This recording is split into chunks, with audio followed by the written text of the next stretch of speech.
why the question of extraterrestrial life is not mere fantasy. A few centuries ago, the question of life beyond Earth was the domain of philosophers and poets. Today it has moved into the realm of rigorous science.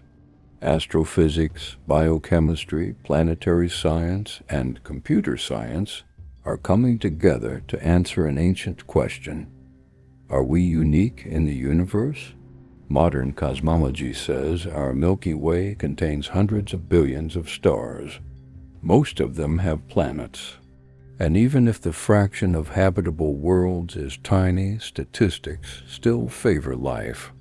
The probability that Earth is the only planet with a biosphere decreases as our knowledge grows.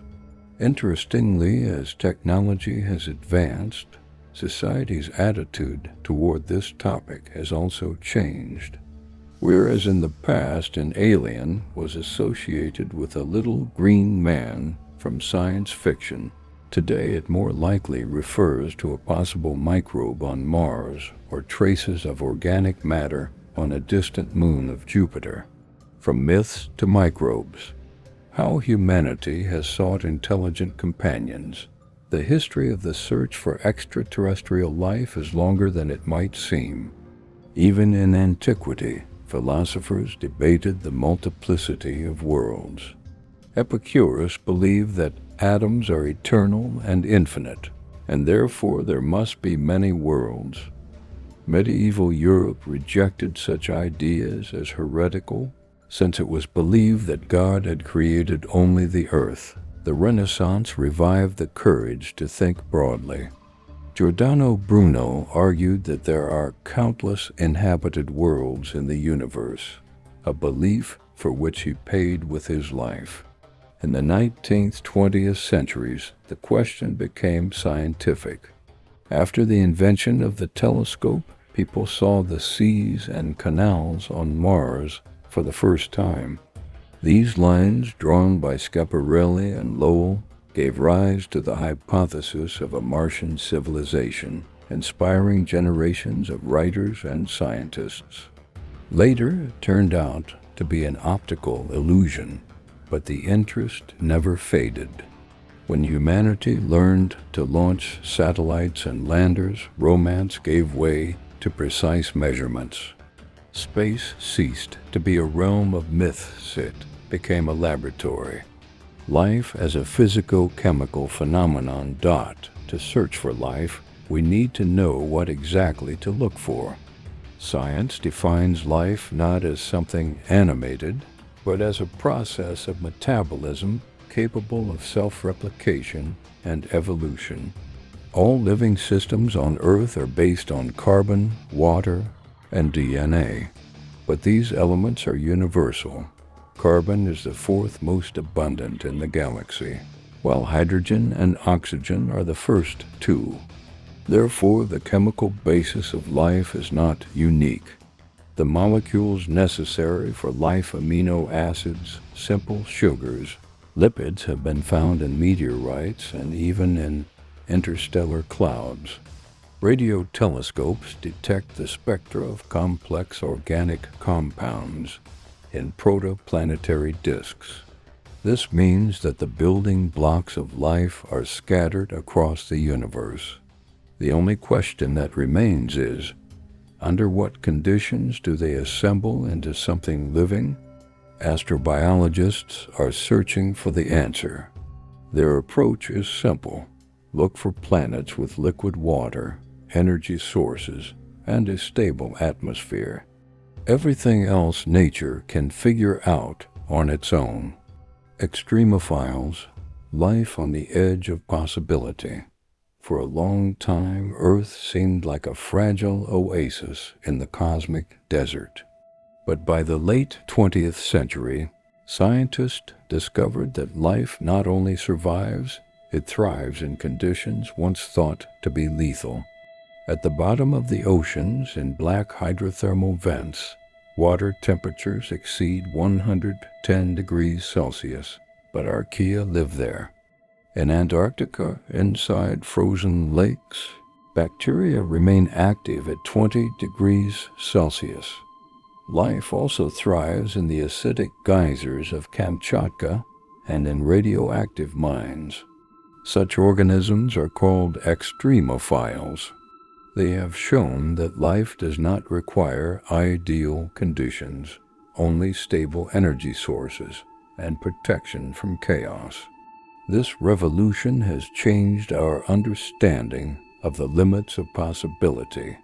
If microbes can survive in acid, vacuum, and radiation, then Europa, a moon of Jupiter, with its subsurface ocean, or Enceladus, a moon of Saturn, which ejects water geysers into space, no longer appear as lifeless ice balls, but as potential second Earths, planets and stars where life might exist. In 1995, astronomers Michel Mayor and Didier Queloz discovered the first exoplanet orbiting the star 51 Pegasi.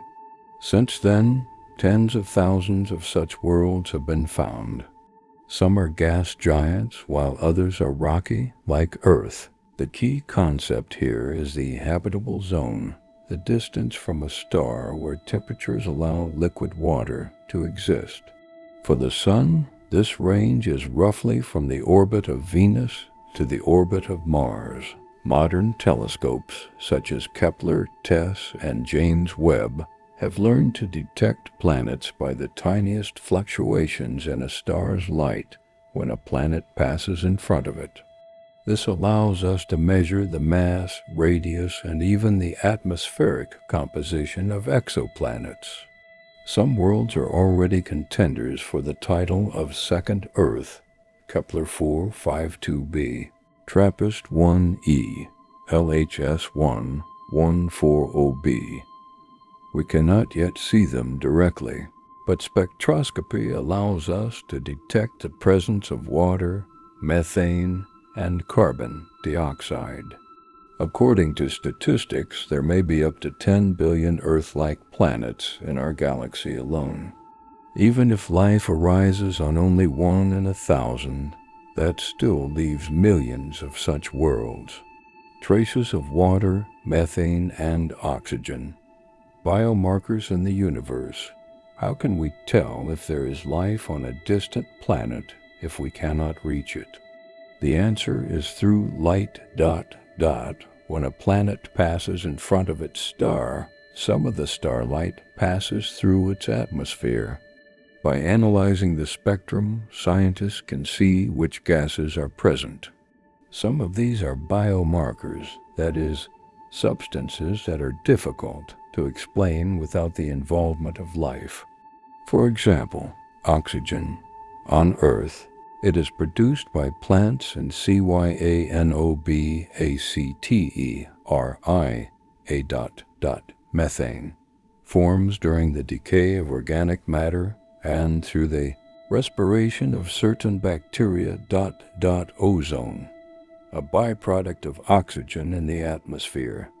If oxygen and methane are detected simultaneously in an exoplanet's spectrum, it is almost like seeing the fingerprint of life. The two gases destroy each other and can coexist only if they are continuously replenished. The James Webb Telescope is already conducting such observations.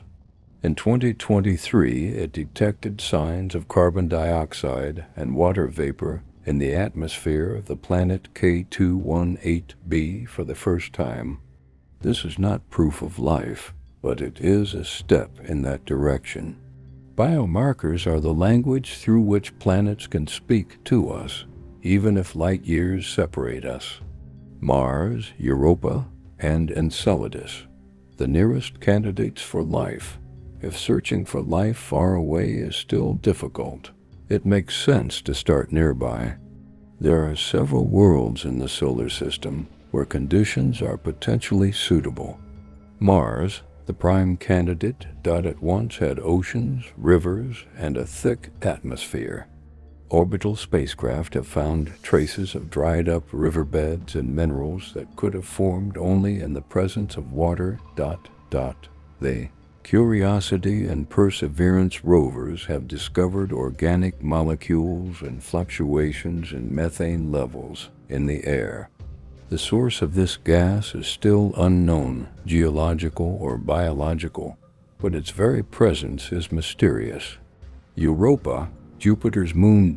Europa is covered by a layer of ice kilometers thick. Beneath it lies a global ocean, deeper than Earth's. Its magnetic field and the analysis of geysers ejected into space indicate that below there is salty water and possibly chemical energy to support life. Enceladus, Saturn's moon. Enceladus surprised the world when the Cassini probe flew through its water plumes and detected molecules of hydrogen, methane, and organic compounds ingredients for biochemistry. All these worlds are laboratories where nature may already be conducting experiments similar to those that gave rise to life on Earth billions of years ago. SETI and the search for intelligent signals. If microbial life can be sought through chemistry, intelligent life must be sought through information. Since the mid-20th century, SETI, Search for Extraterrestrial Intelligence, programs have been listening to the sky in the radio spectrum, hoping to catch a signal that stands out from natural noise. In 1977, a radio telescope in Ohio detected the mysterious WOW signal, a strong, narrowband pulse matching the frequency of the hydrogen line. It lasted 72 seconds and has never been repeated. Its origin remains unknown. Modern projects, such as Breakthrough Listen, use arrays of radio telescopes around the world, processing petabytes of data with the help of artificial intelligence. So far, no confirmed signals have been found, but even a negative result is still a result. It helps us understand where not to search and refine the criteria. There is another hypothesis. Intelligent civilizations might use not radio waves, but lasers, neutrino beams, or even quantum communication channels. Perhaps we are simply tuned to the wrong frequency. SETI is a mirror in which humanity looks not only into space but also at itself, testing how ready we are to hear a reply. If we are not alone, the consequences of contact. What will happen if we truly find life, even microbial? It would not be just a scientific discovery, but a philosophical revolution. Humanity's first reaction will likely be a mix of excitement and anxiety. Our place in the universe will change forever. We will no longer be unique. For religion, it could be a challenge, or, conversely, a confirmation of the universality of creation. For philosophy, it would be a reason to reconsider the concept of intelligence.